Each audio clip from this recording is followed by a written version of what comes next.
Welcome to the 311 Griffin YouTube channel. I had a request to walk through the steps of how to download and install the PACFA Su-57 mod.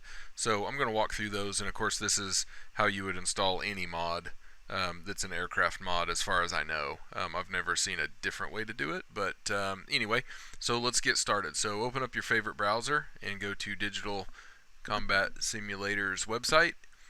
You're going to go to the downloads and go all the way to the bottom to user files.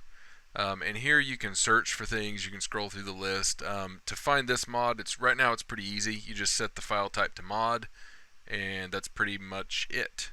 You won't be able to find units for this one, but you can find mods for units, but this one doesn't have an official unit, so I just filter the list that way. And it should be the third. Yep, there it is, the third one.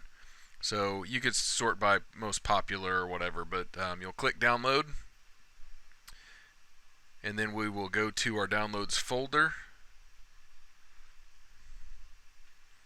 and we will find it. It's depending on how you have it sorted, it'll be could be in different areas, but it's the Su-57, and mine opens up with 7-zip. I don't know if it's a 7-zip or I think it's a .7-zip, but it could be a .zip. Anyway, 7-zip is the best zip tool, so that's what I recommend using. If you look in the documents, there's a flight manual, and it has some installation instructions, but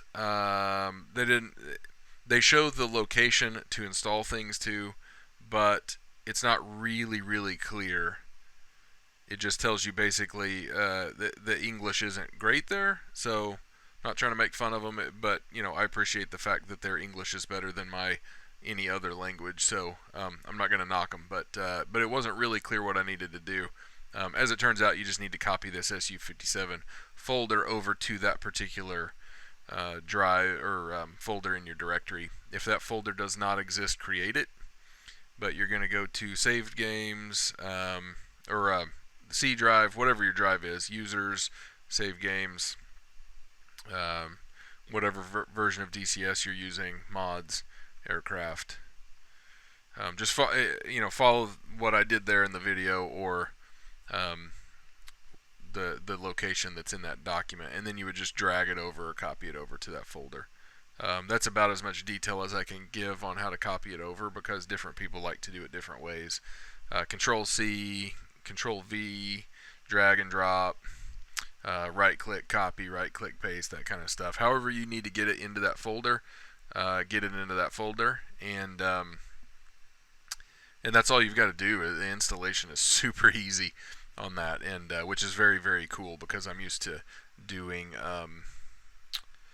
mod installations on some of my older games that are pretty intense. So we're going to go ahead and launch it. I'm going to walk through some other things that you might need to know for setup.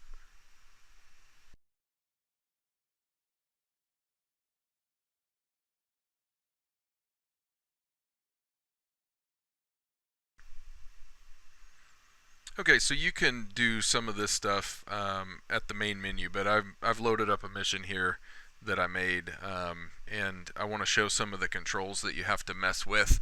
So go into adjust controls and things that I'm just going to show the things that you really need. So oh, and one thing, all these POV things, unless you're actually using your controls to manually look around, you're going to want to delete all those.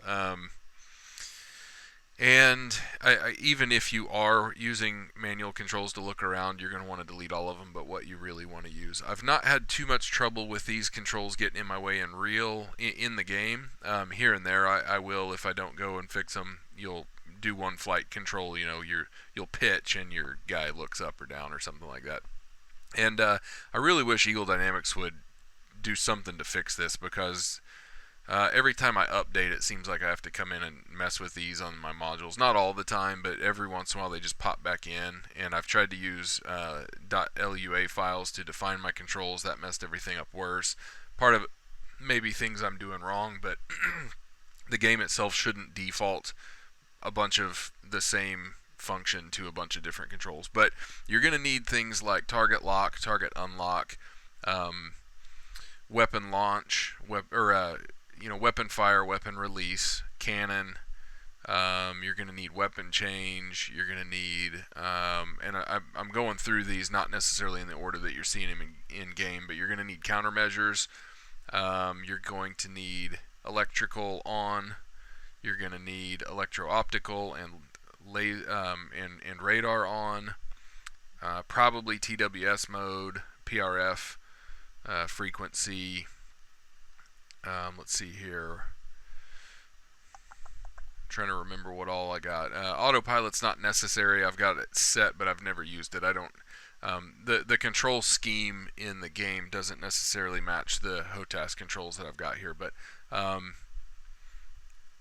you'll need. But yeah, you'll need all of that kind of stuff. Basically, anything that I'm showing here, you'll need plus some probably, and you'll have to customize it a little bit. I can't really tell you exactly how to do it, but you'll have to kind of go through the controls, but those are the ones that I use. So one thing that the only way I know in this, and you're also going to need to set up your axis controls. Make sure that you get those set up, and I think that you still have to invert the wheel brakes if you're using an axis control for wheel brakes. I think you still have to invert that, and Russian jet brakes are terrible in all the jets.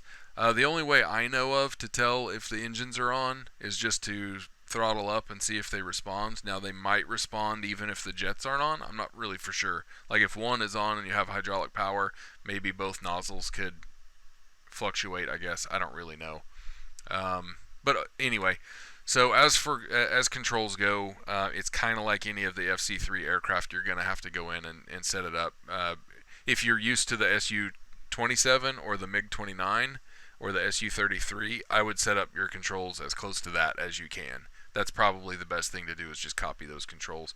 I don't fly them very often, the Su-27 and 33 here and there, but mostly I fly the F-15, so the controls don't necessarily correspond. Last tip, don't get overly confident in this thing. It is pretty easy to fly, but if you're not used to flying the Russian style stuff, you'll get shot down because you're going up against more enemies than you can than you can handle, and your situational awareness is junk. So damage model's a little bit awkward, but that's okay. Anyway, hopefully that helps. That's basically how to download and install the aircraft, and some basic tips for getting it set up initially. Of course, you're going to need to customize those and tweak those just a little bit, but ultimately that should get you going. Thanks for watching, everybody.